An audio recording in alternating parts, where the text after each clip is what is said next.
Press वालों को, मेरे भाइयों को, जैसे कि आप सभी को पता है, विचार वही है, विचारधाराएं वही हैं, लेकिन हम चाहते हैं कि जो हमने विचार अभी तक रखे हैं उन्हें आगे स्पष्टता से सरकार हमें जल्द से जल्द जो हमारे अनुबंध कर्मचारी हैं उन्हें नियमितीकरण की जाए। तो इसके उपलक्ष्य में ही हम सारे आज इकट्ठे हुए हैं। तो मैं चाहता हूं कि मेरे बड़े भाई कामेश्वर जी आगे अपना विचार रखें। आप सभी को हमारा बहुत बहुत नमस्कार और आप सभी का बहुत बहुत धन्यवाद। आप हर समय हमेशा से हमारी मांगों को सरकार तक रखते आए हैं।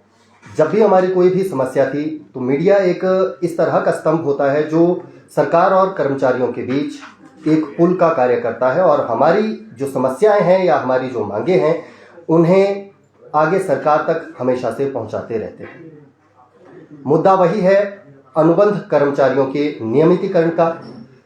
सरकार के द्वारा 2 दिसंबर सन 2023 में जो अधिसूचना जारी की गई थी कि वर्ष में केवल एक बार मार्च तक 2 वर्ष का अनुबंध कार्यकाल पूरा करने वाले अनुबंध कर्मचारियों को एक ही बार नियमित किया जाएगा, जबकि ये व्यवस्था जो है ये पहले वर्ष में 2 बार की जाती थी और उसमें मार्च तथा सितंबर में अपने 2 वर्ष का अनुबंध समय पूरा करने वाले अनुबंध कर्मचारियों को वर्ष में 2 बार नियमित किया जाता था।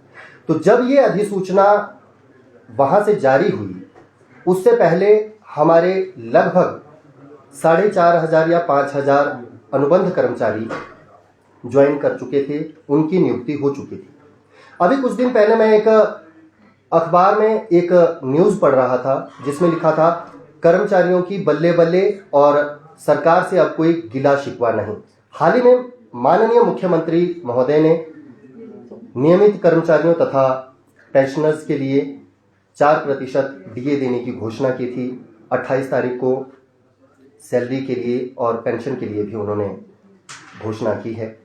अन्य कई घोषणाएं बड़ी बड़ी हुई हैं, लेकिन वो घोषणाएं जहां डीए से संबंधित या कोई अन्य घोषणाएं हैं वो केवल सरकारी कर्मचारी जो नियमित हैं और पेंशनर्स हैं उनके लिए है, लेकिन अनुबंध कर्मचारियों का क्या? अकर्तव्यम नैव कर्तव्यम प्राणहि कंठगतैरपि, कर्तव्यमेव कर्तव्यम प्राणहि कंठगतैरपि। अर्थात जो कार्य न करने योग्य है उस कार्य को अपने प्राणों को संकट होने पर भी नहीं करना चाहिए। और कर्तव्यमेव कर्तव्यम अर्थात जो कार्य करने योग्य है उस कार्य को अपनी जान को हथेली पर रखकर भी अवश्य करना चाहिए। तो ये कार्य जो अनुबंध कर्मचारियों की समस्या है ये करने योग्य कार्य है कि उन्हें नियमित किया जाए। एक बार किसी कार्यक्रम में हमारे प्रदेश के मुख्य संसदीय सचिव आदरणीय श्री संजय अवस्थी जी मुख्य अतिथि के रूप में शिरकत करने गए थे और वहां उन्होंने अपने वक्तव्य में कहा था कि जब मैंने इलेक्शन के लिए नामांकन भरा था तो मैं कांग्रेस पार्टी का प्रत्याशी था, लेकिन अब विजयी होने के बाद मैं आप सभी का विधायक हूं और विधायक होने के नाते मेरा कर्तव्य है और मेरा प्रयास रहेगा अपनी विधानसभा क्षेत्र में विकास करने का। अब मैं आप सभी का विधायक हूं। तो इसी तरह से जो माननीय मुख्यमंत्री हैं वो भी सभी के मुख्यमंत्री हैं, न केवल नियमित कर्मचारियों के अपितु अनुबंध कर्मचारियों के मुख्यमंत्री भी वही हैं। और जब एक बच्चा भूखा से व्याकुल होता है तो वो दूध के लिए अपनी माँ से ही प्रार्थना करता है, रोकर गिड़गिड़ाकर या किसी भी तरीके से। तो उसी प्रकार से जो जनता जनार्दन है और उनके जो मुखिया हैं प्रदेश के माननीय मुख्यमंत्री श्री सुखविंदर सिंह सुक्खू जी, उनसे हम समस्त अनुबंध कर्मचारियों का करबद्ध निवेदन है कि आप हमारी समस्या पर ध्यान दीजिए। इस विषय को लेकर हम अलग अलग बार जनवरी से लेकर अभी तक 12 बार मुख्यमंत्री महोदय से मिल चुके हैं, उनसे प्रार्थना की है। तो जिसमें उनका पहले जो प्रत्युत्तर रहता था काफ़ी सकारात्मक रहता था। उन्होंने कहा था कि वैसे तो ये हमने निर्णय ले लिया है परंतु फिर भी हम इस विषय में आगे कुछ देखेंगे। लेकिन अभी जब अंतिम 2 बार हम मिले तो वो नकारात्मक एक प्रत्युत्तर हमें मिला जिससे अनुबंध कर्मचारी जो हैं वो काफ़ी हताश हैं, काफ़ी मायूस हैं। अभी देखिए, दिवाली पर सभी नियमित कर्मचारियों और पेंशनर्स को उपहार देकर उनकी दिवाली को रंगारंग कर दिया गया है, लेकिन जो अनुबंध कर्मचारी हैं वो कहीं ना कहीं मायूस बैठे हैं और कहीं ना कहीं एक आस लगाए बैठे हैं। अब देखिए, आपने बचपन में एक कहानी पढ़ी होगी, प्यासा कौवा थर्स्टी क्रो, तो उसमें भी जो शिक्षा मिलती है वो क्या है कि जहां चाहा वहां रहा। तो हमारी तो आस मुख्यमंत्री महोदय से अभी भी है कि 22 तारीख की जो कैबिनेट मीटिंग होने जा रही है उसमें अवश्य हमारा आगे मुद्दा रखा जाएगा और उसमें हमारे लिए भी कोई खुशखबरी हो ताकि हमारी जो दिवाली है वो भी रंगीन हो सके। क्योंकि देखिए, जो पहले की व्यवस्था थी उसमें इंक्रीमेंट भी लगती थी 3% अनुबंध कर्मचारियों को प्रतिवर्ष, वो भी हमारी बंद है। और इतने कम वेतन में, क्योंकि जो हमारा मूल वेतन है उसका केवल 60% वेतन अभी हमें मिल रहा है। अधिकतर साथी जो घर से बाहर अपने परिवार के साथ रहते हैं तो उनकी बहुत ज़्यादा समस्याएं हैं। इतने कम सैलरी में परिवार का भरण पोषण करना बहुत ज़्यादा मुश्किल हो जाता है। कहीं बच्चे की LIC है, कहीं परिवार की LIC है, कहीं राशन पानी है, कहीं रूम का रेंट है। और बाहर अगर आप सभी को पता है, अगर ध्यान दिया जाए तो जो रूम का रेंट है वो भी बहुत ज़्यादा है। तो 15-20 हज़ार में परिवार का भरण पोषण करना बहुत ज़्यादा मुश्किल होता है।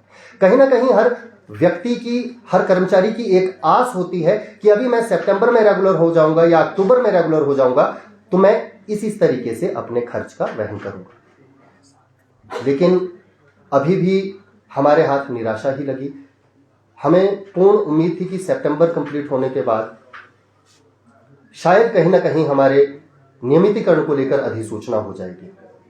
हमारे अधिकतर साथी जो अप्रैल महीने में जिन्होंने नियुक्ति प्राप्त की थी, तो इस तरह से मार्च में यदि वो रेगुलर होते हैं, कम से कम 3 साल का उनका कॉन्ट्रैक्ट हो जाता है। तो 2 साल के कॉन्ट्रैक्ट का औचित्य क्या रह गया? जब सरकार ने 2 साल का कॉन्ट्रैक्ट रखा है, वैसे तो कॉन्ट्रैक्ट प्रथा ही नहीं होनी चाहिए। जब कोई व्यक्ति कमीशन से जा रहा है, इतने वर्षों की कड़ी मेहनत के बाद वो टेस्ट क्लियर करता है और उसके बाद उसको 2 वर्ष का अनुबंध समय गुजारना पड़ता है। फिर भी अब मार्च में अगर रेगुलाइजेशन होती है तो ये अनुबंध समय सीधा 3 वर्ष का हो जाता है। इससे न केवल वरिष्ठता का नुकसान अपितु वित्तीय नुकसान भी है। देखिए, लगभग 600 करोड़ का अगर बात की जाए तो बजट के बारे में मैंने पढ़ा था कि इतना बजट अभी जो ये घोषणाएं हुई हैं इसके लिए है। तो हमारे को यदि अभी अक्टूबर में या नवंबर में नियमित भी किया जाता है, अक्टूबर महीना तो हमारा निकल गया बिना नियमित में, तो नवंबर में अगर नोटिफिकेशन होती है या अक्टूबर में जो अभी 22 तारीख को ये कैबिनेट होनी है, इसमें यदि हमारी बात को रखा जाता है, मुद्दे को रखा जाता है, नोटिफिकेशन पर हामी भरी जाती है, तो कहीं ना कहीं शायद नवंबर या दिसंबर तक हम नियमित हो जाएंगे। तो 2 महीने की सैलरी जो हमारी बढ़ी हुई है वो तो वैसे ही हमारी हानि में है, हमें उसका लॉस है, परंतु कम से कम दिसंबर में तो हो जाए। अब इसमें अगर JBT बंधुओं की बात करें, ये जो हमारा संगठन है ये ऐसा नहीं है कि पर्टिकुलर एजुकेशन डिपार्टमेंट का है या शास्त्रियों का है, JBTs का है। इसमें विभिन्न विभागों के सभी कर्मचारी जुड़े हैं, चाहे वो PWD विभाग हो या फिर वो IPH हो या इलेक्ट्रिसिटी हो या एजुकेशन डिपार्टमेंट हो, तो बहुत सारे विभागों का ये एक संगठन है। और इसमें अगर बात करें JBT बंधुओं की, तो मैं आपको बताना चाहूँगा कि जैसे उन्होंने जब ज्वाइन किया था तो कुछ एक साथी उनके जो बाद में लगे हैं सितंबर के बाद, तो वो भी मार्च में रेगुलर होंगे। इस तरीके से तो स्न्यूटी में भी काफ़ी फर्क पड़ जाएगा। तो ऐसा अन्य विभागों में भी काफ़ी है। अभी वाटर कैरियर्स है जो लगभग 11 वर्ष का अपना समय पूरा कर चुके हैं, तो वो भी कहीं ना कहीं इतने कम सैलरी मिलने के बाद नियमितीकरण की राह देख रहे थे कि सितंबर में हमारे 11 वर्ष पूरे हो जाएंगे और हम रेगुलर हो जाएंगे। लेकिन उनके लिए भी अभी कोई अधिसूचना इस तरह की नहीं है। इसके अतिरिक्त हमारे बहुत सारे कॉलेज कैडर में प्रोफेसर लगे हैं, असिस्टेंट प्रोफेसर लगे हैं, इलेक्ट्रिसिटी बोर्ड में SSA लगे हैं, तो वो सभी इस नोटिफिकेशन होने से पहले नियुक्त हो चुके हैं। तो हम सरकार से केवल करबद्ध प्रार्थना यही करते हैं कि आप अनुबंध कर्मचारियों के इस संगठन को मायूस ना करें। आपसे करबद्ध निवेदन है कि आप हमारे विषय में भी कुछ सोचें और इस कैबिनेट मीटिंग में हमें भी दिवाली का आप उपहार दें। नियमितीकरण के लिए हमारे को भी आप आगे नोटिफिकेशन जल्द से जल्द करवाने पर हामी भरें और जल्द से जल्द ये अधिसूचना जारी की जाए, क्योंकि अगर ये अधिसूचना अभी नहीं होती तो हम बहुत ज़्यादा लेट हो जाएंगे रेगुलर होने के लिए। तो मेरा तो यही निवेदन है संगठन की तरफ से कि आप शीघ्र अतिशीघ्र हमारे इस कार्य को करें और हम इसके लिए आपके धन्यवादी रहेंगे। विभिन्न संगठनों के जो बड़े बड़े पदाधिकारी हैं उन्होंने कई बार हमारे मुद्दों को आगे सरकार के सामने रखने में हमारी सहायता की है। अभी हाल ही में देख रहा था कि जो सचिवालय की यूनियन है, संगठन है, उसके जो अध्यक्ष हैं श्री संजीव शर्मा जी, उन्होंने भी सरकार से प्रार्थना की थी हमारे विषय में। इसके अलावा प्रदीप ठाकुर जी हैं या त्रिलोक सिंह ठाकुर जी हैं, उन्होंने भी हमारे मुद्दे को रखा है, या अन्य संगठन हमारे शैक्षिक महासंघ इत्यादि हैं, उन्होंने भी इस मुद्दे को रखा है। उन सभी का, तमाम संगठनों का बहुत बहुत धन्यवाद है जो इस संघर्ष में हमारा सहयोग कर रहे हैं। और ये कर्मचारियों का ही एक संगठन है, आगे हम भी नियमित होंगे। तो इसी आस के साथ हम मुख्यमंत्री महोदय से एक प्रार्थना करते हैं कि शीघ्र अतिशीघ्र हमें नियमित किया जाए और जो ये व्यवस्था है अनुबंध कर्मचारियों को वर्ष में 2 बार नियमित करने की, इस व्यवस्था को ज्यों का त्यों रखा जाए। और यदि ऐसा पॉसिबल नहीं है, अगर प्रदेश के मुख्यमंत्री कहते हैं कि वित्तीय संकट अभी है या फाइनेंशियली कंडीशन ठीक नहीं है, तो कोई बात नहीं। यदि आपने ये निर्णय ले लिया है तो इस निर्णय में हम हस्तक्षेप बहुत ज़्यादा नहीं करेंगे, लेकिन कम से कम जिन अनुबंध कर्मचारियों की नियुक्ति इस नोटिफिकेशन से पहले हो चुकी है उन्हें OTR दे दिया जाए, वन टाइम रिलैक्सेशन, एक मुश्त छूट देकर हमें आप यदि अभी नियमित कर देते हैं, क्योंकि हमारा ही एक ऐसा तबका रहेगा जो सितंबर में रेगुलर होने वाले हैं, लेकिन वो आगे चलकर मार्च अप्रैल में जाकर रेगुलर होंगे। और अनुबंध कर्मचारियों का जो केवल 2 वर्ष का अनुबंध समय था वो कहीं ना कहीं बढ़कर 3 वर्ष का हो जाएगा। और इससे मैंने पहले भी ये बात रखी है कि न केवल वित्तीय नुकसान हमें होगा, अपितु वरिष्ठता का भी बहुत नुकसान होगा। तो हमारे बहुत सारे अनुबंध कर्मचारी ऐसे हैं, लगभग 4,500-5 हज़ार के करीब, जो अभी नियमितीकरण की आस देख रहे हैं। और प्रतिदिन बहुत सारे लोगों की कॉल्स आती हैं, मैसेज आते हैं कि सर हमारे लिए क्या सरकार कर रही है। तो हमारा हमेशा एक ही सकारात्मक जवाब रहता है कि हम प्रयास कर रहे हैं और सरकार कुछ ना कुछ अनुबंध कर्मचारियों के विषय में भी सोचेगी। अभी कुछ दिन पहले का आपको एक वाकया बताऊं तो एक साथी का कॉल आता है कि भाई जी हम अक्टूबर में रेगुलर हो जाएंगे कि? मैं कहा अब ये तो सरकार के ऊपर निर्भर करता है कि अभी हमारे तो LIC की किस्त भी देने को थी और वो भी ज़्यादा है। अगर रेगुलर हो जाते तो कहीं ना कहीं हमारी सैलरी भी बढ़ जाती और हम उसमें से अपने परिवार का भरण पोषण जो इतने मुश्किल से कर रहे हैं, कहीं ना कहीं वो हम आसानी से कर पाते। तो ये केवल एक कर्मचारी की समस्या नहीं है, अपितु प्रदेश में कार्यरत विभिन्न विभागों में लगभग 5,000 अनुबंध कर्मचारियों की समस्या है। क्योंकि बहुत सारे कर्मचारी अपने घर से बाहर रहते हैं और कहीं ना कहीं उन्हें इस तरह के संकट का सामना करना पड़ रहा है।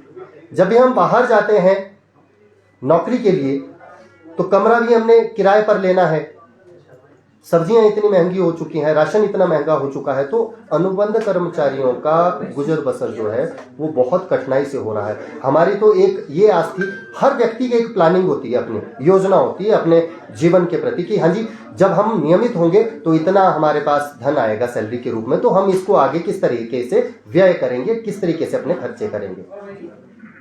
लेकिन यहाँ तो अभी बड़ा मुश्किल है। दिवाली आ रही है, दिवाली इस बार मायूस सभी अनुबंध कर्मचारी हैं। तो हमारा यही निवेदन रहेगा कि आप शीघ्र अतिशीघ्र इस कैबिनेट में, अगर हमारा मुद्दा लग रहा है, ये भी एक न्यूज़ में पढ़ रहा था किसी न्यूज़पेपर के माध्यम से, तो शायद हमारा मुद्दा कैबिनेट में डिस्कशन के लिए जा रहा है और यदि जाता है तो उस पर जरूर सकारात्मक जवाब सरकार की तरफ से रहेगा, यही हमारी आस है। और आगे मुख्यमंत्री महोदय जो हैं वो जरूर हमारे कार्य को शीघ्र अतिशीघ्र करेंगे ताकि हम समस्त अनुबंध कर्मचारी उनके धन्यवादी रहें। बल्कि लास्ट टाइम जब हम मिले थे, देखिए प्रार्थना में बड़ी शक्ति होती है। लास्ट टाइम हम उनसे मिले थे, उनका नकारात्मक विचार रहा था और अगले दिन हमें पता लगा उनका स्वास्थ्य खराब हुआ, तो हमने उनके लिए प्रार्थना भी की, उनके शीघ्र स्वस्थ होने की कामना भी की, प्रार्थना भी की और वो शीघ्र स्वस्थ भी हुए। तो इसी तरीके से हमारी उनसे कामना है, उनसे प्रार्थना है कि आप हमें अनुबंध कर्मचारियों को नियमित करें ताकि हमारी इस समस्या का निदान हो सके, क्योंकि वो प्रदेश के मुखिया हैं। हम अगर उनसे प्रार्थना नहीं करेंगे तो हम किससे प्रार्थना करेंगे। तो आज की जी मैं क्षमा चाहता हूँ, आपकी आवाज सुन नहीं पा रहा हूँ। जी सरकार से मिले हैं 12 बार हम मुख्यमंत्री महोदय से मिल चुके हैं। जी 12 बार हम मुख्यमंत्री महोदय से मिल चुके हैं। यहाँ पर आप 12 बार मिल चुके हैं जी और करबद्ध प्रार्थना भी हो चुकी है। जी सरकार का सकारात्मक से नकारात्मक का रवैया हो जी, फिर भी आप करबद्ध प्रार्थना पे अड़े हैं, तो लग रहा है कि आप दिवाली का तोहफा आपको मिल जाएगा। देखिए मैंने एक ही बात शुरू में कही थी कि अकर्तव्यम नैव कर्तव्यम प्राण ही कंठगतैरपि। जो कार्य करने योग्य नहीं है उसे किसी भी अवस्था में नहीं करना चाहिए। हमारा स्वभाव ऐसा है। अब देखिए सरकार है, सरकार ने कोई भी निर्णय लिया तो उसमें कुछ शायद प्रदेश कर्मचारियों का हित देखा होगा, लेकिन हमारी एक ही ये प्रार्थना है कि आप सरकारी कर्मचारी जो है नियमित हैं, उनके लिए अगर आप इतने करोड़ का बजट ला सकते हैं या उनके सैलरी डीए इत्यादि के ऊपर आप इतना खर्च कर सकते हैं, तो जो हम अनुबंध कर्मचारी हैं हमारा तो बजट ज्यादा है ही नहीं। अगर हमारे को नियमित किया जाता है तो मुश्किल से 1 महीने का जो बजट सरकार का बनेगा वो 8 से 10 करोड़ बनेगा। उनको डीए की किस्त सड़कों पर उतरकर मिली। देखिए सड़कों पर उतरकर मिली है तो इस विषय में तो हम कुछ नहीं कह सकते। हर व्यक्ति का, हर संगठन का अपना अपना तरीका एक रहता है। बाकी ये है कि जितना हो सके यदि प्रार्थना से किसी समस्या का निदान हो सके तो इस तरह का कोई भी अलग से कार्य करने की नौबत नहीं आनी चाहिए। हमारा तो यही मानना है। मुख्यमंत्री से जब आप मिले थे जी, उन्होंने क्या कहा? 12 बार आप मिले, 12 बार क्या कहा? आपको मना किया? जब उन्होंने उनसे 9 बार मिले, 9 बार उन्होंने सकारात्मक जवाब दिया था। पहले तो उन्होंने मना किया, लेकिन जब हमने ओटीआर के लिए बात की थी कि जिस तारीख को 2 दिसंबर 2023 को ये अधिसूचना की गई है सरकार के कार्मिक विभाग के द्वारा, आप उससे पहले लगे हुए कर्मचारियों को एकमुश्त छूट देकर नियमित कर दें, तो इस पर उन्होंने हामी भरी थी। उसके बाद एक बार हमारे अन्य साथी गए थे किसी कार्यक्रम के दौरान, शायद बिलासपुर की बात है, वहां उनका थोड़ा नकारात्मक प्रत्युत्तर रहा था। उसके बाद जो अंतिम 2 बार हम मिले हैं वहां अंतिम 2 बार में उनका नकारात्मक थोड़ा रहा है, लेकिन फिर भी कारण क्या बताया कि क्यों नहीं कर सकते? फाइनेंशियली कंडीशन ही कारण बताया था। लेकिन मैं अभी जो हमारे आदरणीय मीडिया सलाहकार जी हैं नरेश चौहान जी, मैंने उनकी भी एक न्यूज़ देखी थी जिसमें उन्होंने कहा था कि इस तरह का कोई प्रदेश में आर्थिक संकट नहीं है। अब मान लो ओपीएस की बात है तो ओपीएस का अभी इतना भार तो नहीं है, वो तो जब व्यक्ति रिटायर होगा ओपीएस का भी तो हमें तभी बेनिफिट मिल पाएगा ना। मान लीजिए अभी हमारे जो अनुबंध कर्मचारी अप्रैल में लगे हैं और उनको अगले मार्च तक 3 वर्ष का कार्यकाल पूरा वो करेंगे, तो 2 वर्ष का अनुबंध समय उनका 3 वर्ष का होगा, नंबर 1। और नंबर 2 बात कि मान लो वो सितंबर में रेगुलर होने थे, कोई अनुबंध कर्मचारी बीमार हो जाता है, उसको तो मेडिकल बिल भी नहीं मिलेगा। किसी का 50,000 लग जाता है, 1 लाख लग जाता है, किस तरीके से वो करेगा? महंगाई तो बढ़ ही रही है और ये चीजें हम वहां नहीं रख सकते कि आप ड्यू डेट पे रेगुलर नहीं होंगे क्या? एक बार पुनः आप अपना प्रश्न। 2 साल पूरे हो गए उसके बाद नहीं, हम रेगुलर नहीं हुए हैं, हमारे को 2 वर्ष का कार्यकाल हमने पूरा कर लिया है। आपका रेगुलराइजेशन तो पीछे से नहीं माना जाएगा, क्या माना जाएगा? नहीं, वो तो तभी से माना जाएगा ना जिस दिन होंगे। तो मार्च में अगर हम रेगुलर होते हैं, मार्च में तो वो लोग भी रेगुलर होंगे ना, हमारे अन्य साथी जो लगे हैं सेम पोस्ट कोड में, तो वो भी लगेंगे, वो भी रेगुलर होंगे। तो इस तरह से तो वरिष्ठता का भी नुकसान होगा ना, सीनियरिटी भी हमारी मतलब जो कहीं ना कहीं इफेक्ट होगी उससे, और साथ ही साथ वित्तीय नुकसान तो हमारा है ही है, क्योंकि जहां हमारे को जो हमारी बेसिक सैलरी है उसका डीए मिलना था तो वो हमारे को अभी भी 60% मिल रहा है और कहीं ना कहीं उसकी हमारे को बहुत ज़्यादा हानि आगे भविष्य में रहेगी। जैसा आपका 2 साल का ड्यू था, जी। 2 साल का सरकार उसको मान नहीं रही है, तो क्या आप कोर्ट जाने पे विचार कर रहे हैं? क्योंकि जब आपका देखिए मार्ग, प्रोविजन था। जी देखिए, कोर्ट तो अंतिम रास्ता होता है। हमारा यही मानना शुरू से है, जब हमने पहले भी 3-4 बार कॉन्फ्रेंस की है या न्यूज़ बाइट दी है 3-4 बार, तो हमने एक ही बात रखी है कि हम जितना हो सके विनम्र तरीके से ही आगे अपनी बात को रखेंगे। बाकी मार्ग तो अनेक होते हैं किसी भी समस्या के निदान के लिए, लेकिन प्रार्थना से जब कोई कार्य सिद्ध हो सकता है तो उस कार्य को सिद्ध करने के लिए अन्य मार्ग का विकल्प क्यों अगर आगे विनम्रता ही रही तो 6 महीने और रुक जाओ। वायलेशन नहीं है सर ये। तो अन्य, जी बिल्कुल, वायलेशन है आपका, जब आपका अपॉइंटमेंट हुआ था उसका तो वायलेशन हुआ है ना। जी बिल्कुल। तो आप उसके लिए उस पर जा सकते हैं।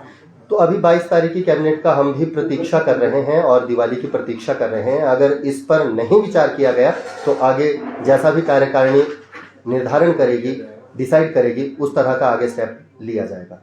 क्योंकि हम करबद्ध प्रार्थना ही कर रहे हैं जनवरी से लेकर, और हमारे को अभी भी अपेक्षा है, तो हम तो प्रार्थना ही कर सकते हैं। लेकिन यदि प्रार्थना करने के बावजूद भी सरकार अगर हमारे कार्य को नहीं करती है तो अन्य विकल्प कहीं ना कहीं हमें किसी भी तरह का देखना पड़ेगा और आगे उस विषय पर कार्यवाही की जाएगी कार्यकारिणी में मीटिंग करके या डिसाइड करके, क्योंकि ये अकेला हमारा निर्णय नहीं हो सकता ना। इसमें तो समस्त पदाधिकारी जब मीटिंग करेंगे तो वहां जिस तरह का आगे विचार विमर्श करने के बाद निष्कर्ष निकलता है उसी पर आगे कार्य किया जाएगा। जी धन्यवाद।